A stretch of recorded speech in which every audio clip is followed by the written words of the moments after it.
Buenas noches, buenas tardes a todos y bienvenidos a nuestra última conferencia sobre memoria histórica y mujeres, organizada por las escuelas de Middlebury en España, Chile y Argentina.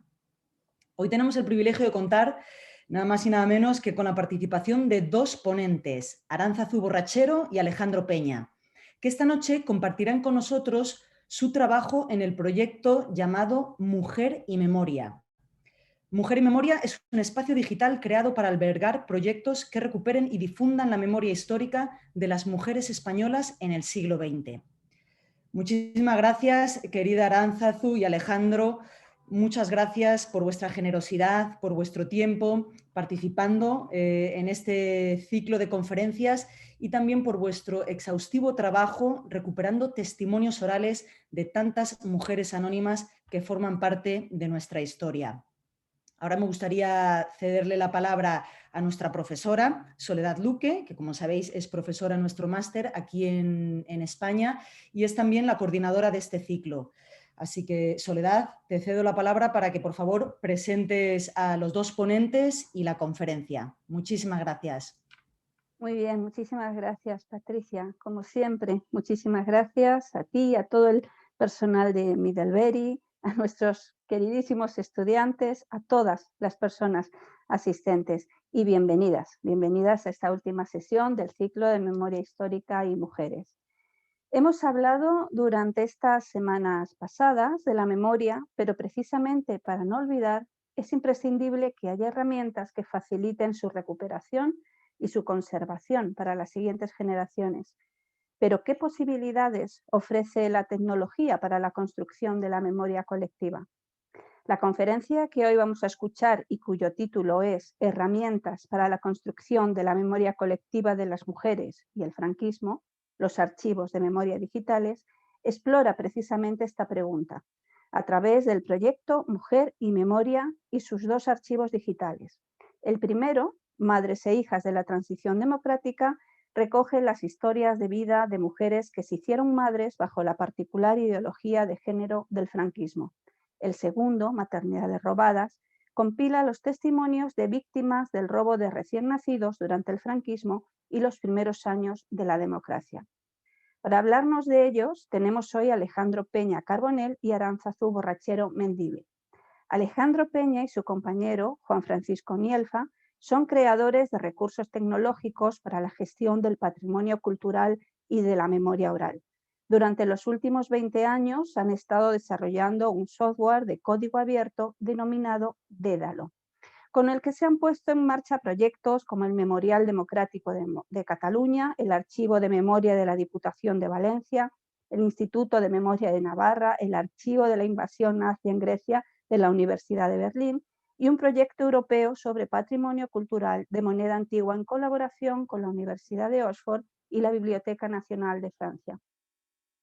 Arantxa Borrachero Mendívil es catedrática en el Departamento de Lenguas y Literaturas Extranjeras de la Universidad de la Ciudad de Nueva York.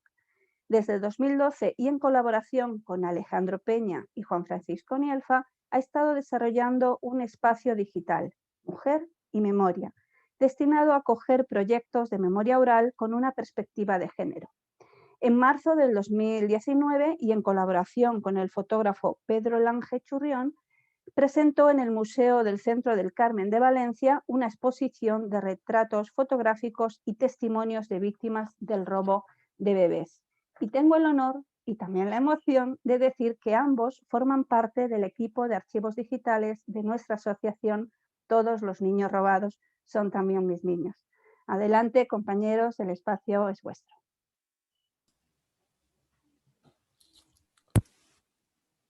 Muchas gracias, Sol, y gracias a todos los que estáis esta noche aquí, a todas y a todos.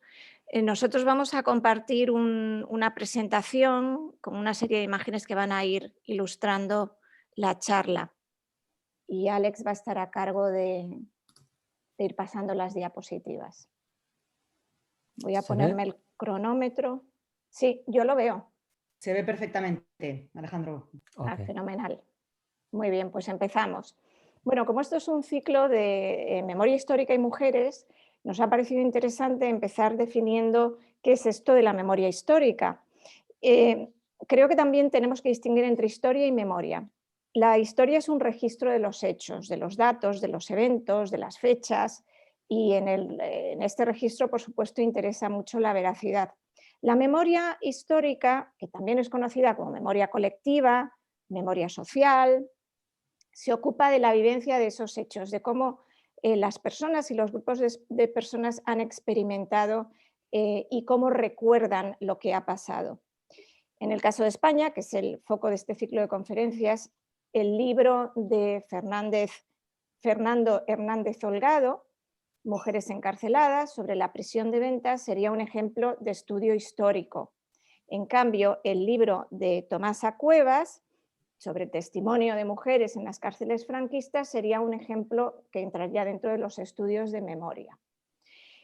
Cierto es que tampoco existe una separación nítida a veces, y de hecho son dos disciplinas complementarias. Por ejemplo, si miramos la tabla de contenidos del libro de Holgado que hemos mostrado antes, en la introducción él está proponiendo la utilización de las fuentes orales como uno de los materiales que se puedan utilizar en la construcción de la historia de la prisión, de la cárcel de Ventas. La memoria colectiva es una representación del pasado y es una representación que tiene que compartir un grupo. Es como un sentimiento compartido del pasado. No se trata tanto de recordar como de crear, y creo que hay que dejar claro que la memoria es un proceso subjetivo y que todos hemos tenido la experiencia de recordar algo con alguien que lo ha vivido y recordar distintas cosas del mismo hecho, ¿no? Entonces, cuando recordamos, estamos construyendo. La primera persona que postula la idea de memoria colectiva, o sea, de memoria de grupo, de memoria de comunidad, es Maurice Halbwachs, que murió en 1945 en un campo de concentración. Y Halbwachs lo que dice es que estos procesos de construcción de memoria colectiva son muy importantes para construir identidades, identidades de grupo, identidades nacionales también, por supuesto. ¿Qué fuentes se usan para la construcción de la memoria colectiva? Se utilizan, como hemos dicho, las fuentes orales, se utilizan las conmemoraciones, los monumentos, los rituales, se utilizan las encuestas, se utilizan las entrevistas. Y no podemos dejar de hablar hoy y en estos tiempos en los que vivimos de la función de las tecnologías digitales en estos procesos de construcción de memoria. Las tecnologías digitales, en contra de lo que muchas veces se piensa, no sirven nada más para recoger y archivar. Por supuesto que sirven para eso y sirven también para dar o facilitar el acceso a los materiales, pero además sirven para construir memoria ellas mismas. Y un ejemplo que hemos puesto para ilustrar es el proyecto Documenting the Now, que recoge, archiva y cataloga contenidos de Twitter, que son contenidos de Twitter que sobre todo el proyecto Documenting the Now nace como con la reacción de los grupos de activismo afroamericano ante la violencia policial, y empieza a recoger ese movimiento que se produce en Twitter entre estos grupos, esas reacciones que se producen entre estos grupos, y esa, digamos, fuente enorme de datos sobre una situación social e histórica concreta, dentro de unos años va a ser también un material de construcción de procesos de memoria. La memoria es política y esto es muy importante que lo entendamos todos. Y está plagada de tensiones. Por ejemplo, un ejemplo muy reciente de algo que ha ocurrido aquí en Madrid el mes pasado. La placa de un socialista, histórico, sindicalista, presidente de la República también, la Segunda República Española, fue demolida. Y fue demolida por el Ayuntamiento de Madrid. No fue un acto de vandalismo. El Ayuntamiento de Madrid, que ahora mismo está regido por una coalición de fuerzas conservadoras, respondió a la demanda del grupo de ultraderecha español, que se llama Vox, y decidió demoler esta placa muy recientemente. ¿Por qué ocurren, por qué estas tensiones, por qué estos conflictos? Bueno, si la memoria es fundamental para construir identidades, es evidente que las élites políticas que los grupos de poder van a tener un interés especial en construir relatos y en legitimar relatos que validen su posición en la jerarquía social económica. Esto es lo que podríamos llamar, por ejemplo, la memoria oficial, ¿no? O la historia oficial a veces. Frente a la memoria oficial están las memorias de los grupos minoritarios, grupos vulnerables de la sociedad, que entran en conflicto con estas memorias nacionales, totalizantes, androcéntricas generalmente y hegemónicas. ¿Y cuáles son estas otras memorias? Pues, por ejemplo, la memoria de las mujeres, la memoria de las clases populares, la memoria de los nativoamericanos en Estados Unidos, del pueblo gitano en Europa, de los grupos LGTBIQ, etc. Estos procesos de memoria en Estados Unidos se suelen conocer como políticas identitarias, ¿no? O identity politics. Vamos a ver una imagen también relativamente reciente, de 2015. Es un episodio en que la activista afroamericana Bree Newsome se subió a un mástil de 9 metros para bajar la bandera confederada que colgaba en la puerta del edificio del gobierno del estado de Carolina del Sur. La acción de Newsome es una intervención directa sobre un símbolo de memoria oficial, un tipo de memoria oficial que impera en ciertos estados del sur de Estados Unidos. Por lo tanto, es muy importante que tengamos en cuenta que la construcción de memoria tiene el potencial de activar o de desactivar luchas políticas. Y, por supuesto, de activar y desactivar las luchas políticas de las voces marginales o minoritarias. Volviendo al tema de España, bueno, creo que a todos los que han asistido a este ciclo de conferencias les ha quedado claro que aquí en España todavía tenemos grandes dificultades para construir procesos de memoria, para crear procesos de memoria con un mínimo de consenso sobre la época que va desde la Segunda República hasta los años 80 y la transición democrática, que es un proceso que está plagado de disputas entre los partidarios de no abrir viejas heridas, dicen, y entre los que dicen que las heridas están abiertas, que las fosas están cerradas, que existen numerosos monumentos y nombres de calles franquistas, que no tenemos un programa escolar que abandone una pretendida neutralidad y que acerque a los estudiantes a la memoria de las víctimas. Varias de las personas que hemos participado en este ciclo de conferencias, de hecho, estamos muy involucradas en procesos de construcción de memoria que se están desarrollando continuamente en nuestro país, ¿no? Recientemente hemos estado revisando el anteproyecto de ley de memoria democrática que viene a modificar, a ampliar y a corregir el último del año 2007.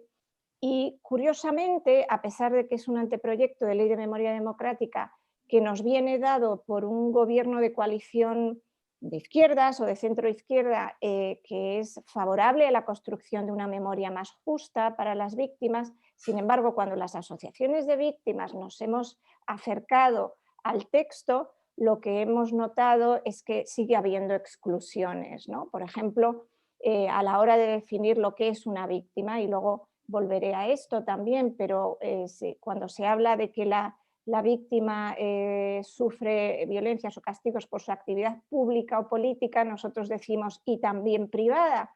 ¿Por qué? Porque si no consideramos la actividad privada dentro de la cual entra, por ejemplo, la violencia reproductiva, dejamos fuera a las víctimas de bebés robados, entre otras muchas víctimas, ¿no?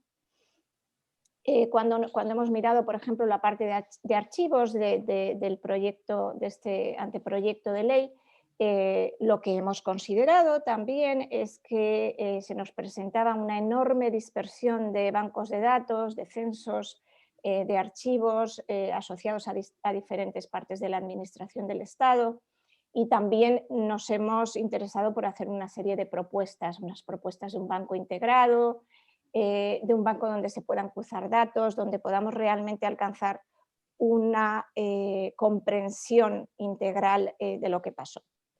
Y bueno, lo voy a dejar aquí para dar paso a Alex, ya que estamos con archivos, y que él explique cómo es el tema de los archivos digitales en estos procesos de construcción de memoria, y luego volvemos a los proyectos de Mujer y Memoria. Bueno, gracias Arantxa por esta introducción y contextualización de los procesos de memoria. Yo creo que aquí lo que queda en el aire es una pregunta que deberíamos de formular, y es cómo construir un archivo de memoria a día de hoy, ya que a partir del cambio que ha supuesto la introducción de Internet, la revolución de Internet y las herramientas digitales, pues nos estamos encontrando con que la manera tradicional en la que se gestiona y se construyen los bancos de memoria pues está cambiando. Nosotros comenzamos en 1998 con el desarrollo de un gestor de patrimonio cultural y memoria oral, con un proyecto que daba voz justamente a esta parte de la sociedad que normalmente no suele tener voz. El proyecto era el Museo de la Palabra, y lo que trataba era de recopilar las voces que normalmente no suelen tener una representación en la historia entendida como la historia oficial que decía Arantxa, esta historia que no tiene en cuenta a los grupos minoritarios y que no tiene en cuenta esta memoria colectiva que al final es la memoria de toda sociedad que en conjunto quiere recordar un hecho o una vivencia.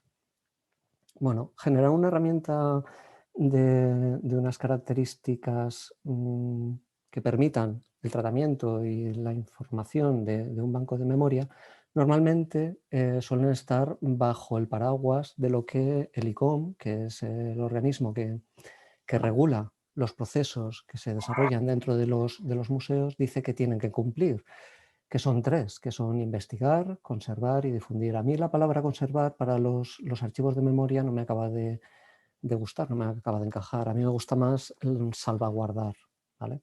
Que se acerca mucho más a la conservación de estos archivos de memoria. Por otro lado, también tenemos lo que nos dice la Organización de Naciones Unidas para la Justicia Transicional, que son verdad, justicia, reparación y garantías de no repetición. Tanto uno como el otro están hablando desde diferentes puntos de vista de lo mismo, porque para conocer la verdad necesitamos investigar, necesitamos salir al campo y necesitamos recoger estos testimonios y esta documentación. Para tener reparación y justicia necesitamos salvaguardar estos documentos para poderlos presentar como pruebas y poder generar casos y juicios. Y para tener garantías de no repetición debemos difundir lo que hemos registrado, lo que tenemos dentro de nuestro banco. Necesitamos transferir a la siguiente generación, necesitamos educar con estos contenidos. Necesitamos dar a conocer lo que ha pasado, qué es lo que ha pasado, dónde ha pasado. Siguiendo el hilo de que un pueblo que no conoce su pasado está condenado a repetirlo. Entonces, dentro de este marco, nosotros nos hemos planteado que los bancos de memoria, los archivos de memoria, que actualmente deben de estar trasladados a Internet, sí que ha habido una incorporación tecnológica importante y una democratización de la captura de las imágenes. A día de hoy todos tenemos un móvil con cámara y podemos documentar cualquier evento que pasa a nuestro alrededor de una manera muy sencilla, muy fácil. De hecho, está pasando con Documenting the Now, es un claro ejemplo que hablaba Arantxa de recopilación de materiales por la propia gente. Es decir, ha pasado un acto de violencia y yo he podido grabarlo con mi móvil y hasta aquí yo creo que está bien. O sea, recogemos información que podemos tratar de una manera relativamente fácil, la podemos almacenar en nuestros ordenadores, incluso podemos hacer algún documental con ella o podemos almacenarla siguiendo los procesos clásicos de la archivística. Y aquí surge el gran pero, creo yo, es ¿qué hacemos una vez ya tenemos recopilada esta información? Lo normal y lo natural a día de hoy es subirlo a las redes sociales. Pero aquí tenemos una gran pregunta, porque si estamos subiendo nuestros materiales a Twitter, Facebook, YouTube, estamos dejando en manos de empresas nuestros archivos de memoria. Estamos dejando en manos de compañías que tienen un fin lucrativo nuestra historia, nuestra memoria. Y aquí estamos dejando en sus manos el tratamiento de esta información. ¿Qué pasará dentro de 100 años cuando alguien revise las elecciones de Estados Unidos, las actuales elecciones de Estados Unidos? Pues seguramente revisará lo que ha pasado en Twitter, que ha dicho Trump en Twitter. Y nadie nos va a poder asegurar que esta compañía no haya cambiado, no haya borrado, no haya eliminado, no haya modificado esta información. El proyecto que presentaba Arantxa, Documenting the Now, no solo recoge estos testimonios que están en Twitter, estas acciones que están en Twitter, sino que los almacenan por ellos mismos, separándolos de la fuente original, preservándolos de la fuente original, para asegurar que no haya una modificación, que no haya un cambio. Yo creo que esto es un debate que hay que poner encima de la mesa, porque a día de hoy es muy natural utilizar las redes sociales como medio de salvaguarda de este tipo de información, y creo que la pregunta debería de ser si realmente este tipo de redes sociales han de ser los custodios de estos materiales. Pienso que a lo mejor deberíamos de hablar de museos, bibliotecas, estados, que a lo mejor están haciendo dejación de sus funciones en este proceso, ¿vale? Por tanto, para nosotros, lo que es la construcción de los bancos de memoria, de los archivos digitales, primero han de ser de código abierto, ¿vale? No podemos atrapar la información, no podemos atrapar los datos en sistemas cerrados o en tecnologías cerradas. Pongo un caso muy claro, que es el caso de Flash. Hace 10 años toda la web y todos los vídeos estaban codificados en una tecnología propietaria y que a día de hoy está totalmente en desuso. ¿Qué puede pasar con esa información? Necesitamos cambiarla, necesitamos moverla, porque los ordenadores ya no van a reproducir esa tecnología. El problema es que si usamos tecnologías propietarias, al final nuestros datos pueden acabar en manos propietarias y al final bueno, nos lleva a un ciclo de tener que renovar, tener que cambiar, y muchas veces no es posible o no puede ser posible.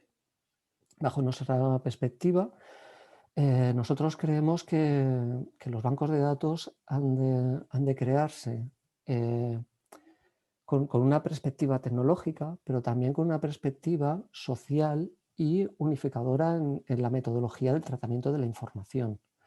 Esto yo creo que es fundamental.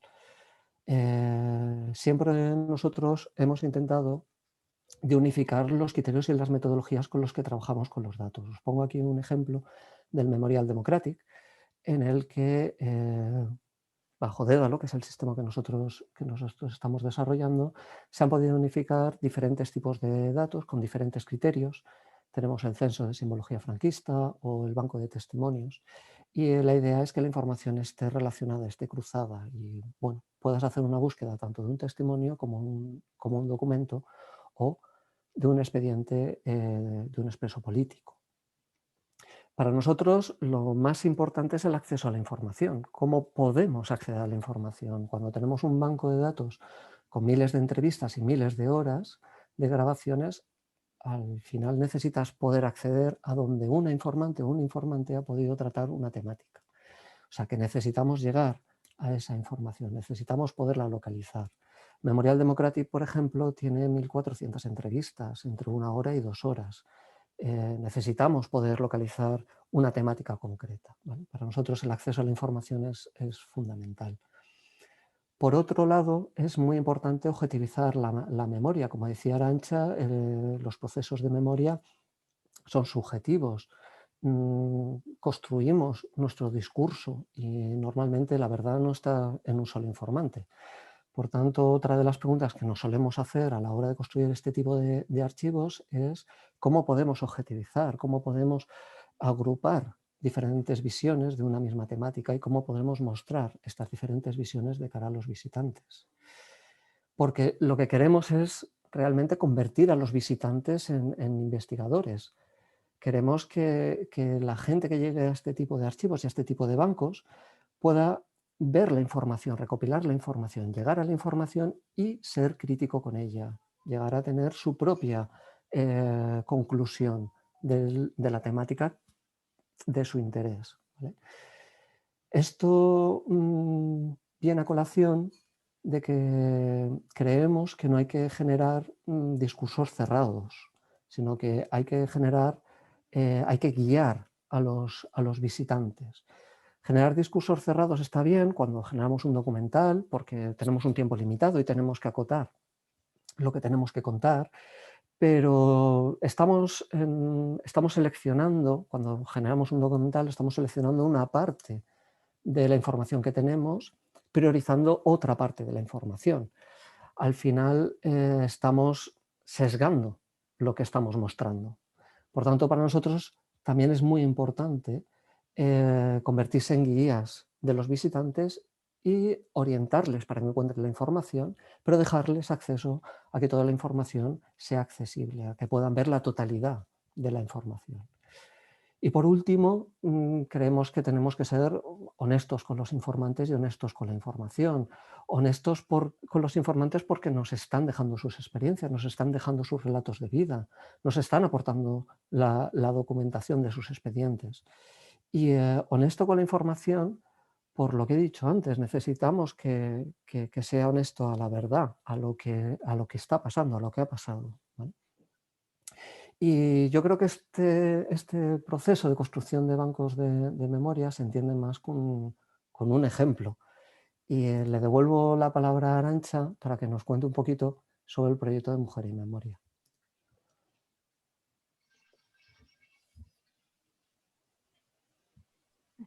Activar el micrófono. Gracias, Alex.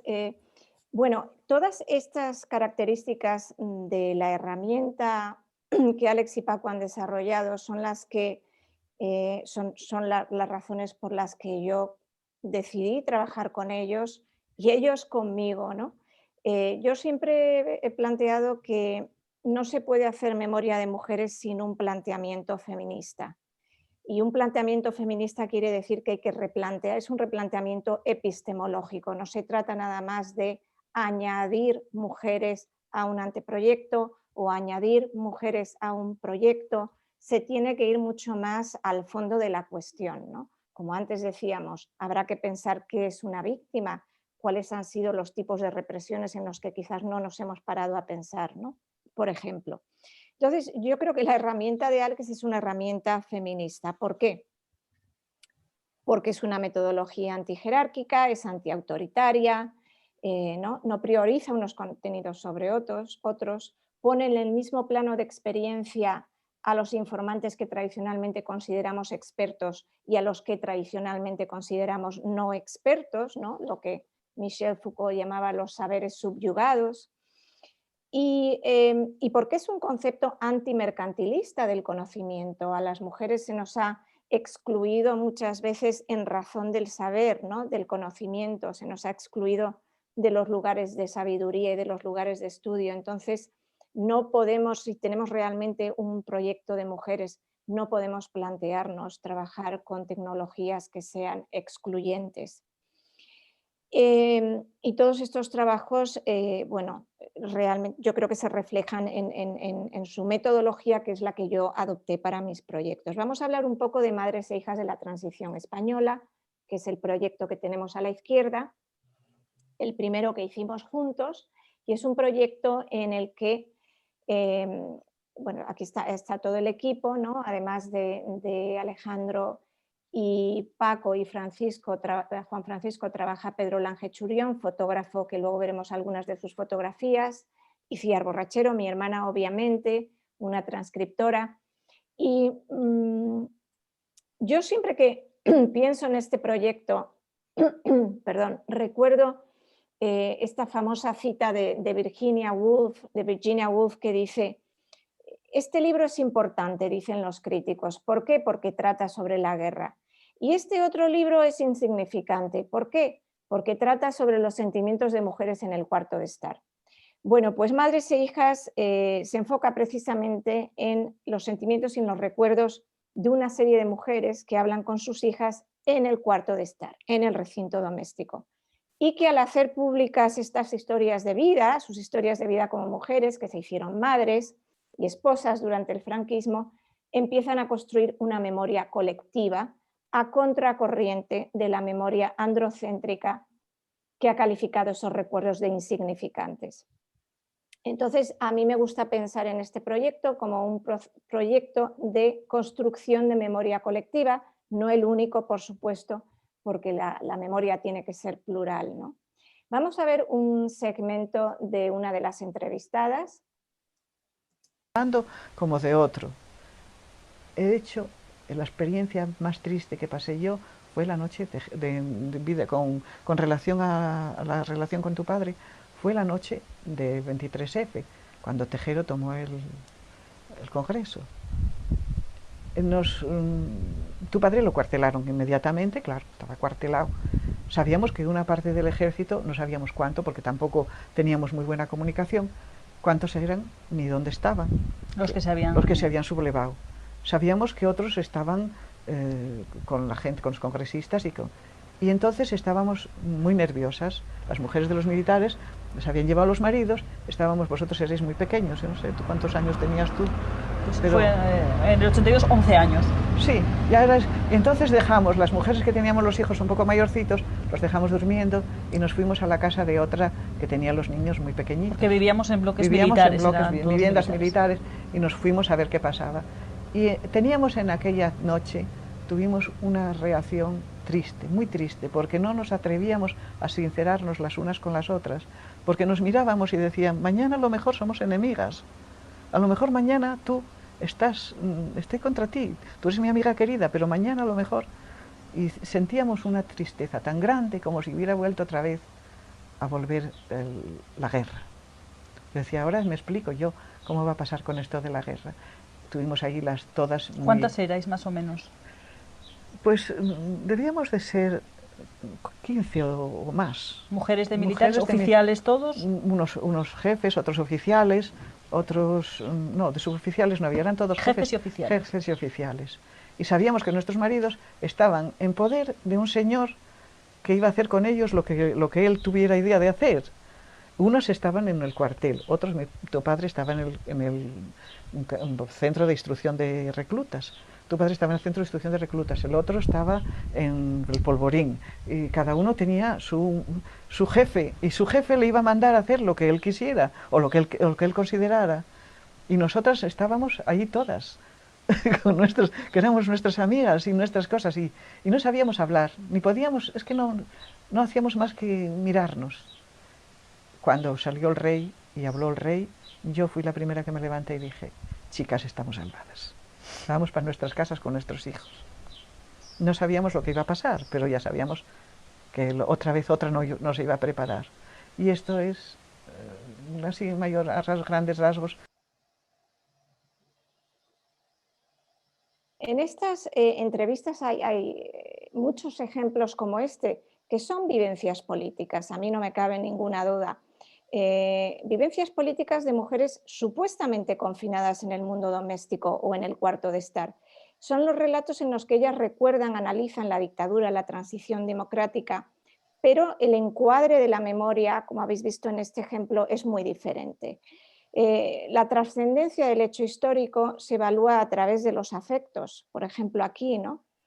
La ruptura del equilibrio democrático se mide a través de la potencial ruptura de la amistad. La comprensión de la pasada guerra civil, cuando la madre dice, ahora entiendo cómo aquello pudo ocurrir, adquiere profundidad con esta vivencia emocional y afectiva. De nuevo insisto en que se necesita una mirada feminista y una oreja feminista y una tecnología feminista o una metodología feminista de la tecnología para poder valorar la memoria de las mujeres sobre la guerra, la dictadura y la transición en un plano de equidad con la memoria considerada política en sentido tradicional. Vamos a ver otro ejemplo de madres e hijas. Antes estabas diciendo que tú habías vivido de forma diferente a tus hermanos todos los movimientos esos. No sé si recuerdas, tienes algún recuerdo de cómo lo vivieron ellos. Hombre, el momento de la transición y... Mis hermanos como un despendole, yo creo que fue como el despendole total. Empezaron lo primero con los porros y todo eso, que aquí no había mucho. Y luego pues sí, hacían mucho teatro, muchas cosas culturales, se metían en las manifestaciones. Yo en esa época, como os tenía vosotros pequeños y todo eso, pues eso, no lo vivía de cerca. Y la verdad es que todo eso como que me asustaba un poco también, así. ¿En qué sentido? Pues no sabría decirte. O sea, ¿te asustaban las drogas o te asustaba que pudiese volver que fuese a ver, no sé, pues? No sé, que pudiera volver, no. Pero, no sé, quizá por la falta de costumbre, así de repente pues te encontrabas un poco perdido, como que mis hermanos en cierto modo me miraban a mí como la atrasadita que estaba ahí, cuando ellos estaban ya en otro nivel, como más modernos, más libres, no sé.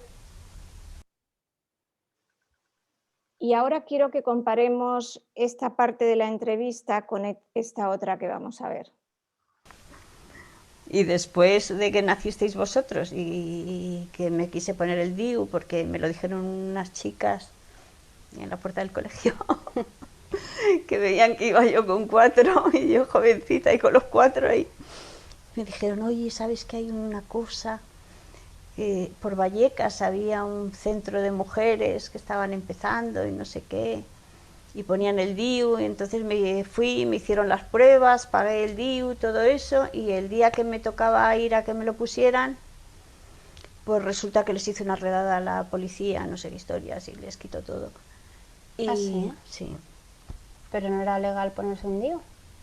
Los centros de planificación familiar no.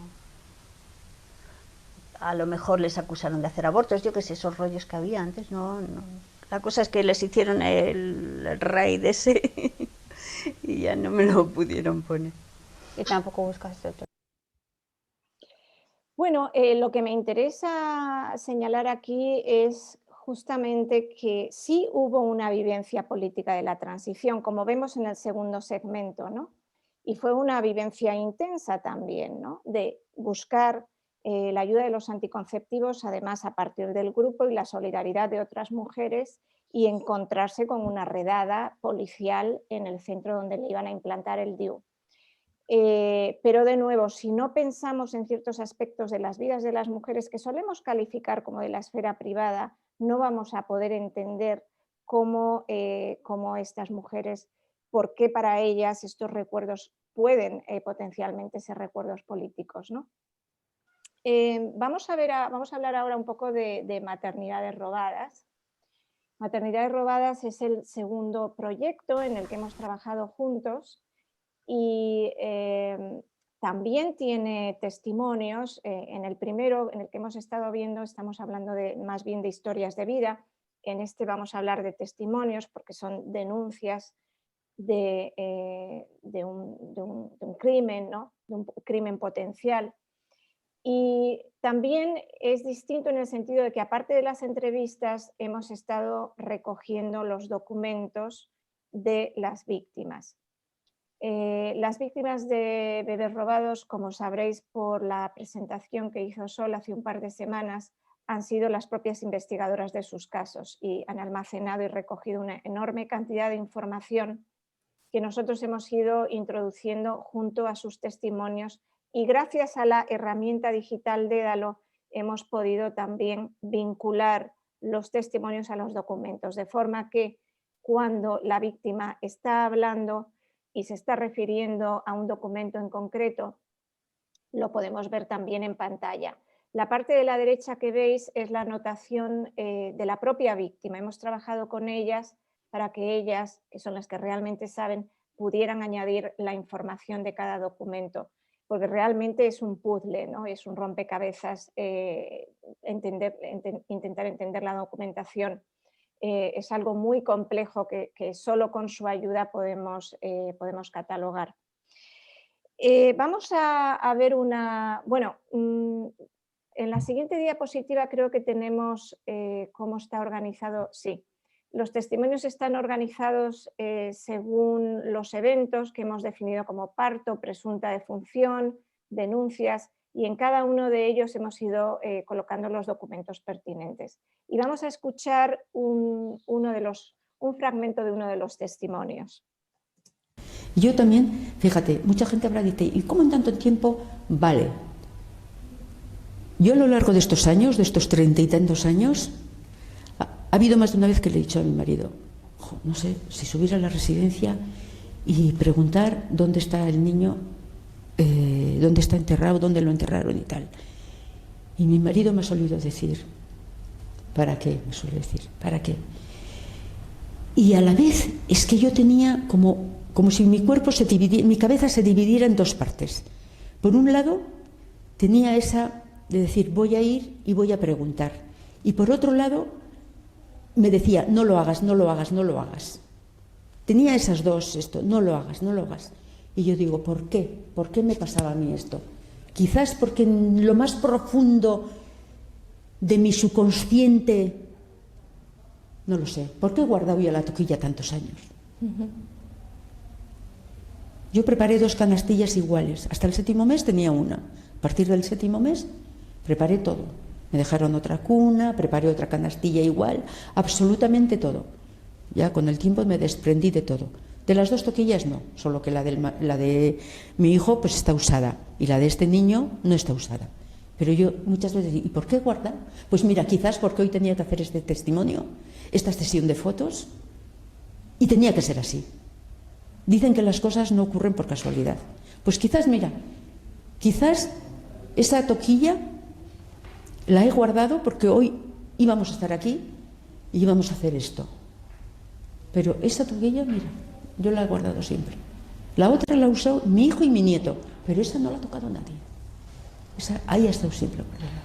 ¿Tenías nombre para tu hijo? Sí.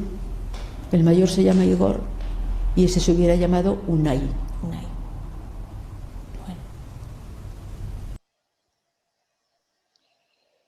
Esta madre, que se llama Izaskun Pozatellerías, busca a uno de sus 2 hijos gemelos, nacidos en 1974, creo recordar, y la toquilla de la que habla, que estaba destinada a cobijar a su bebé robado, es esta, la que aparece en esta fotografía. Esta es una de las fotografías de la exposición que organizamos el año pasado. Es una de las fotografías que hizo Pedro Lange Churión, son retratos muy emocionantes, muy impresionantes. Y lo que me interesa del testimonio es que ella convierte este objeto de memoria, que es la toquilla de su bebé, ella establece un puente entre este objeto de memoria y entre el momento traumático del robo y el presente de acción política, ¿no? El presente de su lucha para alcanzar justicia. Ella convierte la toquilla en un objeto, que es un objeto maternal, que es un objeto del mundo de los cuidados, de lo personal, de lo íntimo, lo convierte en un símbolo de su actividad en la esfera pública, ¿no? Por eso cuestionamos esa separación entre esfera pública y privada. Y en su testimonio llega a entender que guardó esa toquilla porque tenía que hacer una denuncia pública. Maternidades robadas es un proyecto multidisciplinar, por lo tanto es artístico, es testimonial, es documental. Y a nosotros lo que nos ha interesado mucho en este proyecto es también aplicar un ángulo feminista. ¿Por qué?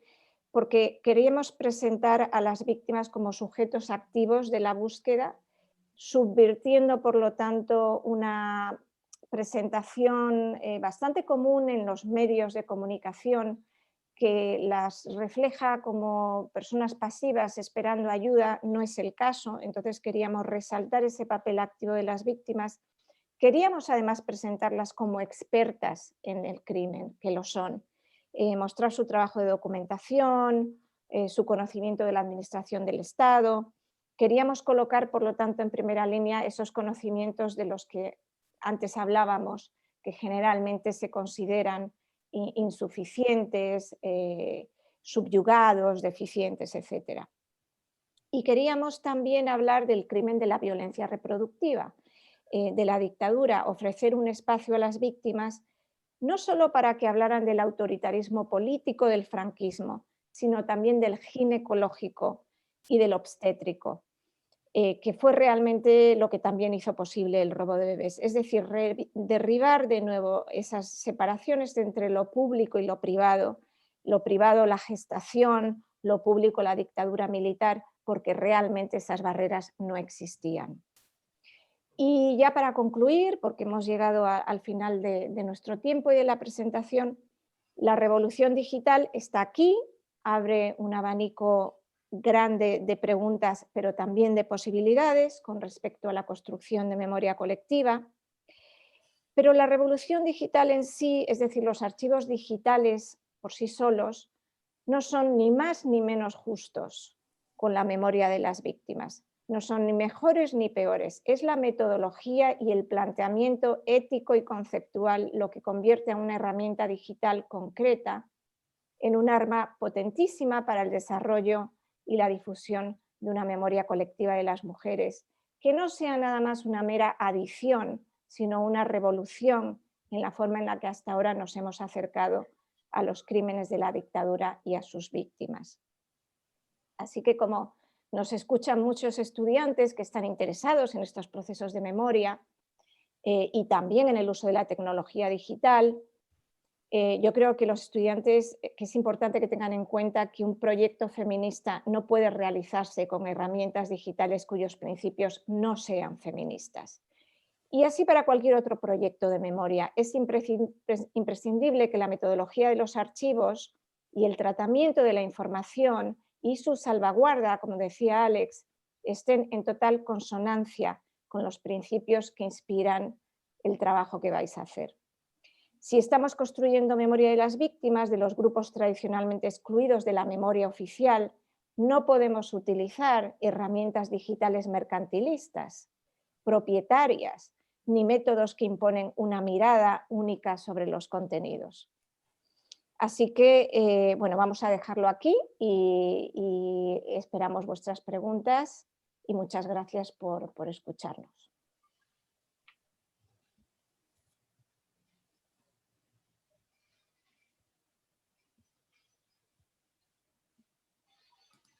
Dejamos eso, es de compartir exactamente. Bueno, muchísimas gracias, Arantxa, Alex. Yo estoy muy acostumbrada a escucharos, os he escuchado muchísimas veces, pues porque afortunadamente llevamos muchos años trabajando juntos y siempre me emociona ver los archivos, vuestros trabajos y me emociona también el ver que puedo seguir aprendiendo de cada una de vuestras charlas.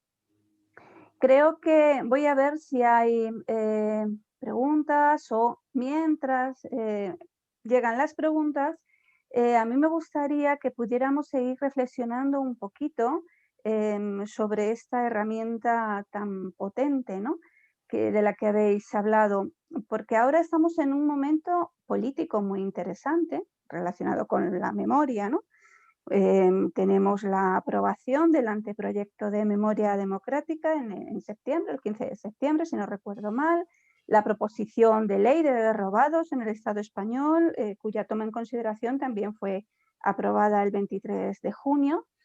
Y claro, ahora se abre todo un universo donde con estas leyes, con estas futuras leyes, cuando sean aprobadas definitivamente y se pongan en marcha y en funcionamiento, se abre todo un universo de hechos, de víctimas, de recogida de datos, en definitiva. ¿Pensáis que, o vamos a reflexionar un poquito sobre esta herramienta como algo imprescindible, un recurso imprescindible para que fuera utilizada por las propias instituciones, bueno, de cara a esta ley, ¿no? que pudiera solucionar todo el tratamiento de archivos donde la información ahora va a ser, o será en breve, ingente? ¿Qué es lo que pensáis sobre esto? ¿Hay posibilidad de que el Estado pueda tener presente esta herramienta? A ver, en principio, los estados deberían de tener en cuenta este tipo de herramientas especializadas. Están obligados por ley a trabajar con código abierto. Desde la directiva europea se marca muy claramente que los estados han de trabajar en herramientas abiertas y con este tipo de filosofía. Sí que creo que por la experiencia que hemos tenido con instituciones como el Memorial Democrático o el Gobierno de Navarra, que realmente las está implementando, yo creo que sí que debería de haber una posibilidad, sí que debería de haber una posibilidad. Pero también tenemos la experiencia de que hay unos intereses que acaban cerrando este tipo de posibilidades por otro tipo de intereses sobre herramientas propietarias. Y esto también suele ocurrir bastante. ¿Por qué? Bueno, no sabría decir muy bien, pero al final un gran archivo de memoria pues tiene implícito un trabajo ingente y pueden haber otro tipo de intereses que no son simplemente los metodológicos o de planteamiento. En fin, esperemos que la sensatez. Esperemos que la sensatez. Al final están obligados a trabajar con estándares abiertos. O sea, no tiene ningún sentido el trabajar con herramientas cerradas, no tiene ningún sentido atrapar los datos. Al final acabas en manos de una compañía y esta compañía pues te tiene cogido realmente. Entonces, bueno, hay que hacer planteamientos, hay que mover a que la información esté abierta, sea accesible y que se Bueno, y trabaje con este tipo de tecnología.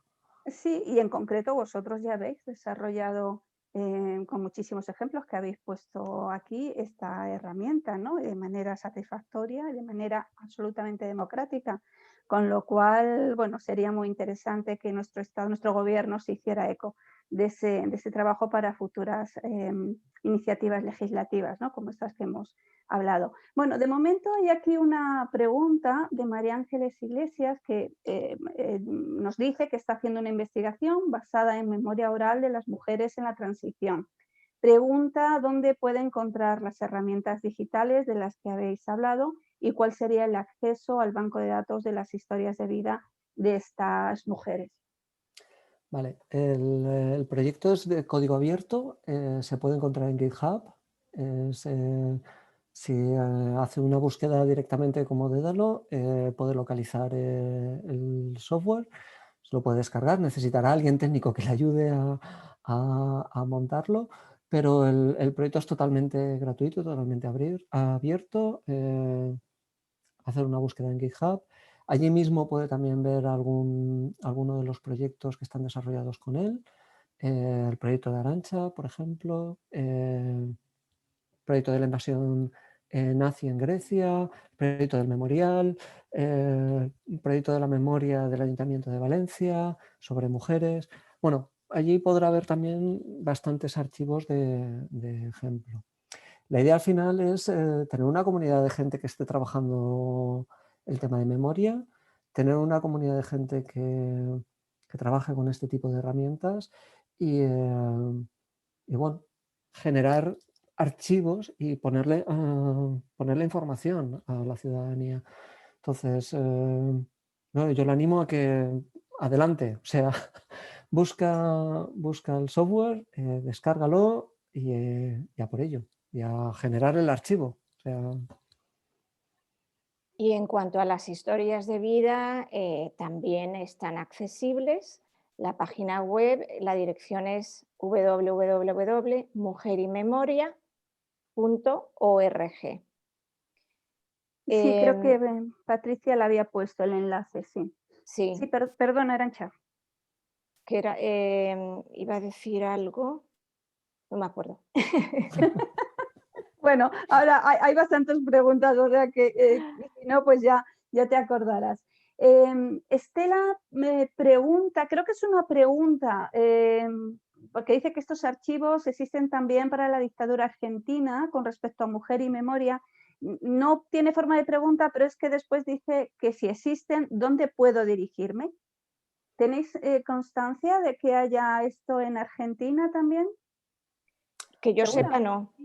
Que yo conozca en formato digital abierto en internet, no. Sí que conozco archivos clásicos donde puedes acceder a la información, pero la información está en cintas, o tienes que pedir la información o te tienes que acercar al centro para poderlas escuchar.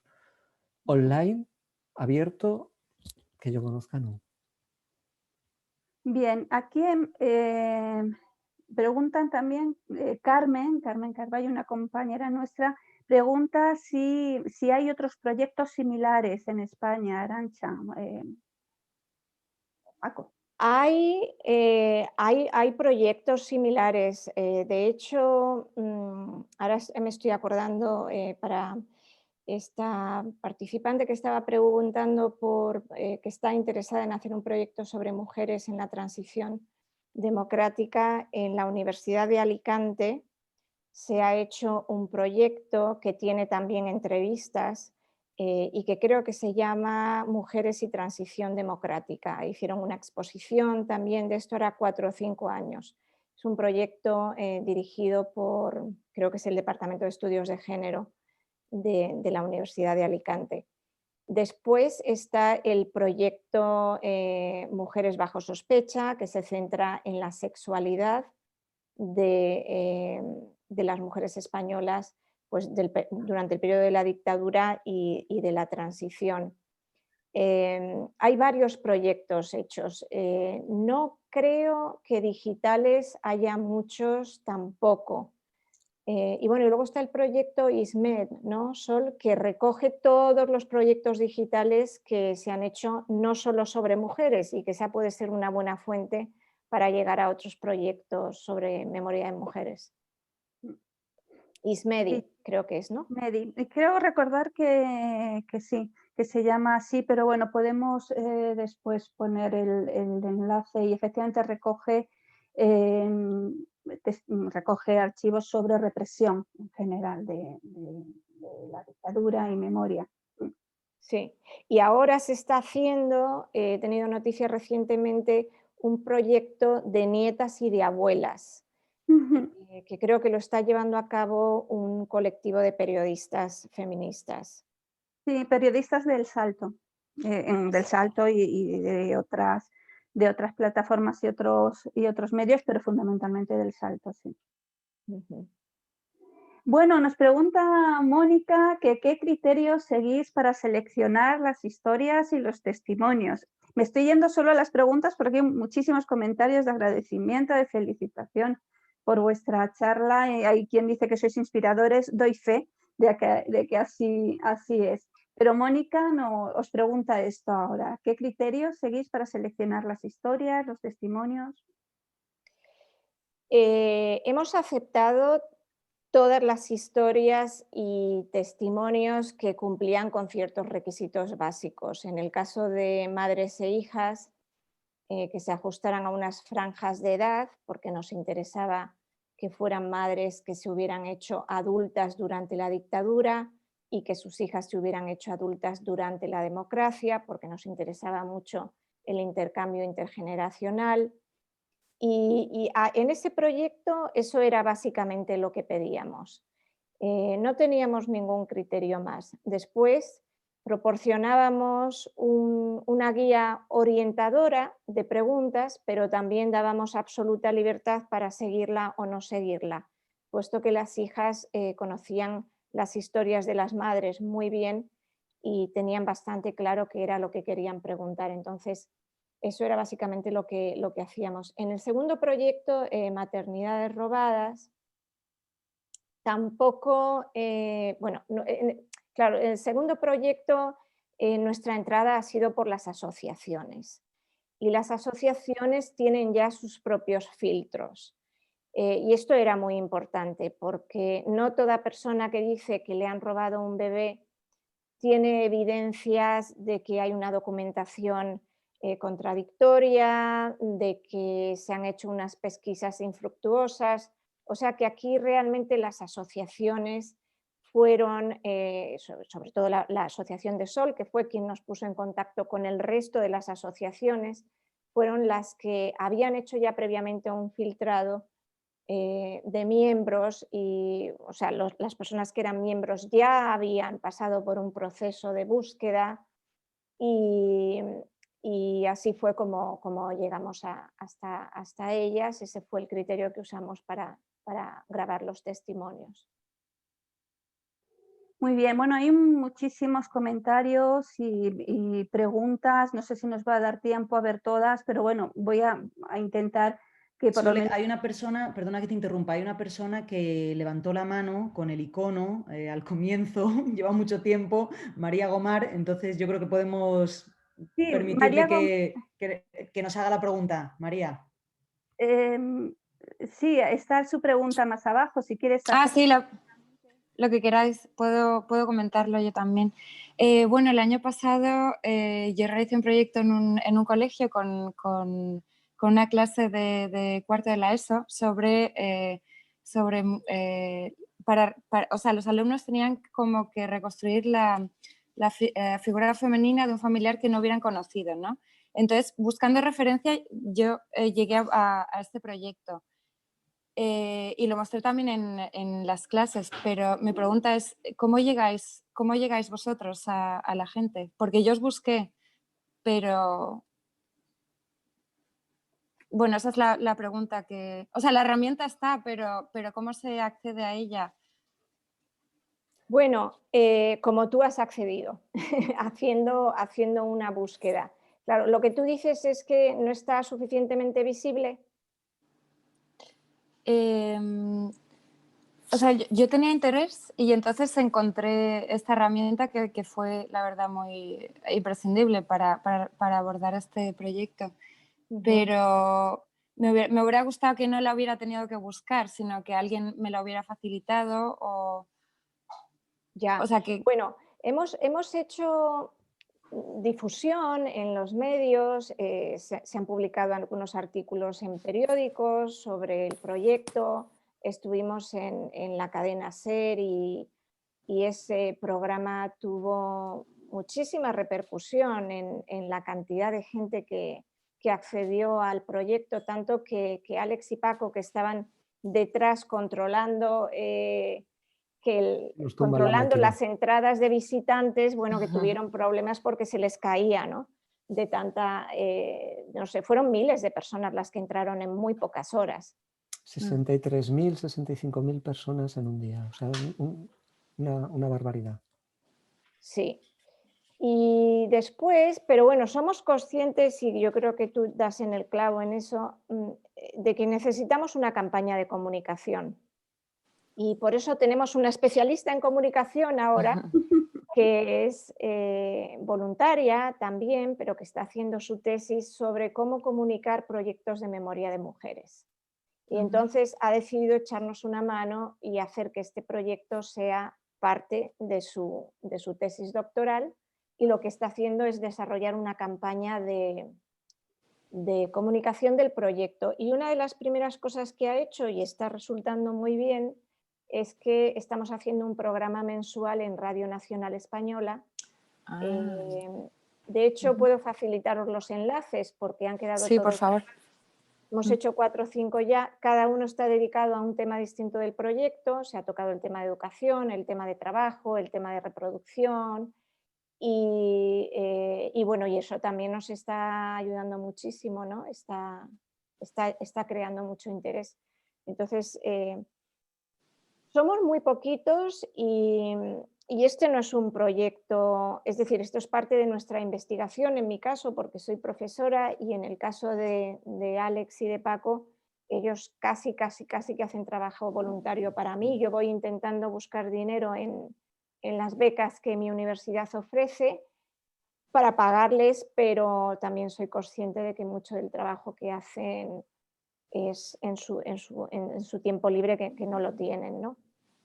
Así que claro, estos proyectos pequeños que no están ligados a una institución, por un lado te dan mucha libertad y no estás sometido a ninguna presión de ningún tipo, pero por otro lado tienen el inconveniente de que los medios escasean. Entonces, es a base del trabajo personal de todos los que participamos en él que sobreviven, ¿no? Bueno, muchísimas gracias. Vamos a tener que ir terminando. Y bueno, pues infinitas gracias, Arantxa, Alex, a todos los participantes. Y bueno, ahora nos toca ya hacer la despedida y el cierre de este ciclo. Por tanto, de nuevo, nuestro profundo agradecimiento a todas las personas que nos habéis acompañado en estas semanas. Por supuesto, a todas las personas, trabajadores, profesores, estudiantes de la Universidad de Middlebury, a su dirección y en concreto yo quiero dar las gracias a los directores de las escuelas de español de Middlebury, España, Argentina y Chile. Y tengo que decir que, bueno, en realidad esto no es una despedida ni es un cierre, porque queremos anunciar que el próximo cuatrimestre, el próximo curso de primavera, vamos a continuar con el ciclo y ya estamos preparando las nuevas sesiones. Nos alegra muchísimo poder hacer este anuncio, porque vamos a volver a hablar de la memoria de las mujeres, de todas las que iniciaron el camino que hoy nos permite transitar hacia una igualdad y justicia que esperamos que cada día podamos tener más cerca. Vamos a continuar, por tanto, teniéndolas en la memoria a todas ellas, a su lucha, a su valor y a su resistencia. Muchísimas gracias. Patricia, te cedo la palabra. Bueno, pues yo simplemente quería reiterar mi agradecimiento primero a los ponentes, a Luz Martínez, Mirta Núñez, Liria Evangelista, Juan Pastene y a Arantzazu y Alejandro, que tengo que confesaros que me ha encantado vuestra presentación, me ha parecido buenísima, explicado de una manera increíble. Y yo creo que sentía un poco, no sé si María Gomar, no sé si interpreto bien tus sentimientos, pero yo creo que el sentimiento de María, que tenemos muchos, es como un trabajo tan necesario, tan urgente, tan exhaustivo, tan riguroso, no está en todas las páginas de todos los periódicos y en todos los libros de texto de historia, en todas partes, porque realmente es un trabajo impresionante el que estáis haciendo.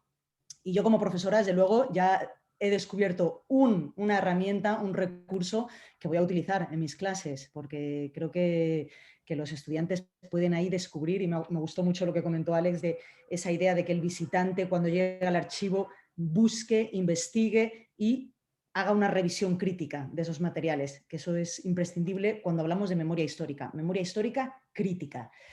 Entonces, bueno, muchísimas gracias a los dos. Gracias a todos los que nos habéis acompañado, estudiantes, antiguos alumnos, familia ya, y bueno, esperamos que hayáis disfrutado muchísimo y que volvamos a vernos muy pronto. Ya nos pondremos en contacto con todos vosotros por nuestras redes sociales y por correo electrónico.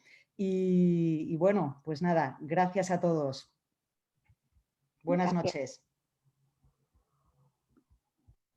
Chao. Adiós.